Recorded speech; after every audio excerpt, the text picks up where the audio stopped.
Philly, you might have LeBron James, Jaylen Brown, Joel Embiid, and Tyrese Maxey, but this is what happens when you forget about the one guy in the background who's hungrier than ever. Floats it, Edgecombe in traffic. Listen, every guy we talked about on this roster in my past two videos thrives more with the ball in their hands than without. For LeBron to playmate, he needs to handle it more. For Maxey to get in a flow state, he has to get creative with the ball. Jaylen Brown, well, he's that dog that loves to get a tough bucket, and for Joel, we all know he slows it all the way down and makes way for himself, and that's all good, but you always need someone who brings an entirely different aspect to the game, and this is usually what we call the X factor. This right here is where VJ Edgecombe changes things completely. He doesn't need to be the main ball handler within the play to still be a dangerous weapon. While everyone else attracts multiple defenders towards them, he's exposing the holes in the defense that many first-year players wouldn't even see. This here is the part a lot of people are sleeping on, and in today's video brought to you by ProdGxm, you're going to see why VJ Edgecombe might be the most important yet low maintenance piece on this entire roster, and if you stick to the end, I have a special surprise for you.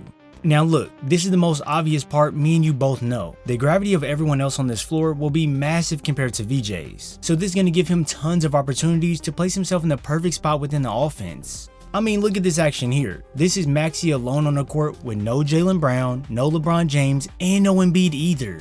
This here allows the defense to key in on Maxey heavy, which is why you see the help defender in the gap very aggressively so he can limit Tyrese from driving. For one, when you add in at least James and Brown to the mix, defenders won't be able to scheme so hard for Maxey like this, so he'll be able to get to his spots much easier.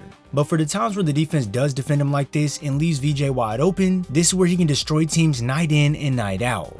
I get it, it may seem simple, but the reason we have to understand this deeply because it won't only be from Maxey where he can benefit now. Say on this play is Jaylen Brown clearing the floor for an ISO. Well, we've seen JB ISO out a defender and then go score in traffic to put 2 on the board, but now if a help defender tries to get ahead of the play by shifting over early, VJ is locked and loaded, ready to fire. Now last season, Edgecombe shot 35% from deep, so I'm not saying he's an elite sniper, but he was a rookie, and that right there shows confidence and focus. With the floor going to be more spaced out with less attention on him when he's to share the court with the stars, this is where he can be a major problem for the defense. And what's great about that is that's the easy part of his game. Stand in the right spot and knock it down when the defense breaks. But VJ's actual value shows up when he's on the move. Sure, you love to see players show off the handle to either get all the way to the bucket or to create space for a jump shot. But when you see the way Edgecombe will quickly get it out of his hands to advance the ball up the floor, spot the gap in the defense that he wants to attack, to then catch it en route to go finish, that's when you know he's playing with a different level of intensity. Trust me, this isn't a one-off thing either. Whenever VJ has the opportunity to, he'll find a teammate that's already ahead of the play to basically use him as a catapult, and even if a defender is right there and obviously fouls him, his focus and body control is just too good. Things like this excite me about a player going into their second year, is if we truly look around the NBA today, a lot of players like to be lazy. So when you receive the ball, it doesn't matter if there's 1, 2, 3 defenders that have the potential to affect your shot at the basket. If you can just push with a full head of steam, stay controlled, and go inside with confidence, you can keep the defense on their heels the entire game. Like watch this play versus Toronto. There's only one guy from the Raptors that's beat right now. So anyone else for Toronto could have gotten in front of VJ. Well, as we roll the clip, you're going to see that 3 defenders close in on him like they're actually going to stop him. And this is where me saying you have to have confidence comes into play, as some guys might see this coming and slow it down to then set up the offense. But when you're a player that's confident in your skill set, this is where you make the defense stop you rather than stopping yourself. And soon enough, you find out that they never really stood a chance. Yeah, it gets real in that open floor, because sometimes you'll see VJ catch it on the run to then let it fly with zero hesitation, and then other times when Edgecombe is out on the break but he doesn't want that long distance call, he instead pulls up with that hammer. This type of energy is contagious on the floor. I know a lot of people will downplay the skill of scoring in transition, but it's something that is massively overlooked, as it goes right into his half-court scoring as well. Just like earlier when we talked about multiple guys having tons of gravity, well, you once again see it right here. The defense is so worried about Maxey getting to the basket that they're practically begging him to send it to one of the open guys so they can shoot it instead. Now VJ could stay on the outside and wait for a kick out, but when you already have one teammate standing still on the outside while Maxey is approaching a tough situation, it doesn't always make it better to just have multiple options on the outside. So with this backside empty due to the pull of Maxey, Edgecombe cuts right behind everyone, receives the pass, and finishes with ease despite the slight contact. I beg you, please wake up to this and see why this is something very special for any roster. Because most guys need the ball in their hands initially. They want the ball in their hands. And honestly, they can get checked out the game if they don't have it. But with VJ, it's massively different. It's like if he doesn't have the ball, he locks in even more to figure out ways to be effective, and that's the exact mentality that you need to have. But here's the thing that takes it all the way over the top. VJ displayed many times last season that if you give him the ball, he can cook. So we have to dive into how he creates for himself, but first, we must hear a word from our sponsor. If you know you can play responsibly and have the means to do so, PrizePicks is the #1 app for sports picks. As we all know, the NBA season is over, but the action never stops for lovers of all sports with PrizePicks. When you go to PrizePicks, you'll see many different sports to choose from, along with many different categories to select picks. It's pretty easy. All you do is pick more on a player's stats or less, and it puts them in your lineup. And if you want, PrizePicks now offers team picks where you pick either the winner, spread, or total and simply lock it in. Here's how simple it is to add picks for a lineup.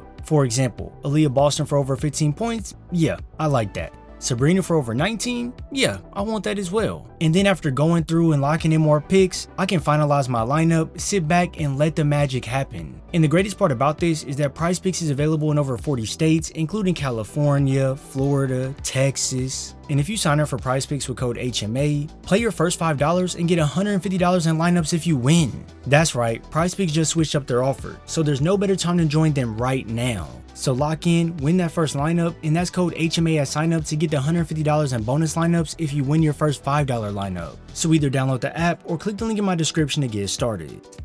Now like I said, VJ isn't only a guy who moves off ball, and this is what should worry the defense. Like yeah, sure, you can leave him and think you'll just cut off the scoring for the other stars instead, but that only works if VJ can't do this. And by this, I'm referring to... Yeah boy, VJ can actually get creative with the ball as well. I know for people that didn't watch Philly that much last year, they wouldn't have known that VJ has this second gear he can shift into. But trust me, it can get ugly when he gets in that flow. Now is this me saying that they should run the offense through him at times or call ISOs for him and blah blah blah? No, I'm not saying that at all. But think about it, as a defender, you're first worried about him cutting in and out the gaps of the defense, but then out of nowhere he has the ball in his hands and he's getting to his spots just as good. When he's attacking the basket, he doesn't need a lot of moves to get past his defender, as when the defense shifted to be ready for a maxey push, VJ can just easily attack the closeout to get into the paint to score. This here's one way he can get to the basket with little resistance, since he has that quick burst to get downhill, and even when defenders do manage to be in his vicinity when pursuing the basket, well it's that angle shift that allows him to still get inside to grab 2 points. When you think about all the ways he's scored, most of it has come from inside, but don't think for 1 second that that's the only place VJ can score from. Last season, Edgecombe shot 48% from the mid-range on 136 attempts, which shows you he has a smooth stroke when it comes to this in-between area. Since the defenders are so used to the drive, you can start to lean on that 3-point shot to keep them honest, but then to keep them on their toes and guessing, the mid-range is the key area to be in. If you've been a part of the community, you know I love the mid-range the most, as it showcases how creative guys can get when they have little to no space, and now they have to just make something happen. To be a rookie, it converted that clip is simply amazing, and he didn't just drop in buckets in one way.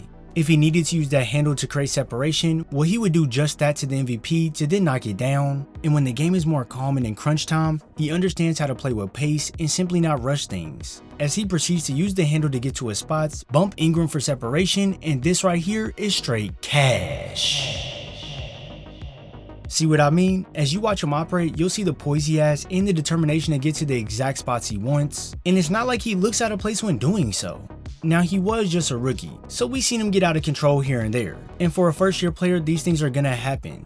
The biggest thing with Edgecombe this upcoming season is all about how he soaks up the knowledge. He will be playing with 2 more all-stars, which will most likely force him to still stay in a role where he can't have the ball in his hands as much as he would like, but hopefully after seeing the way he activates himself in games without the ball, he can carry just that right into next season. This team is loaded, the skill is there, and VJ Edgecombe might just be one of the biggest X factors in the East. If you enjoyed this video, make sure you drop a like and subscribe so you don't miss out on any videos.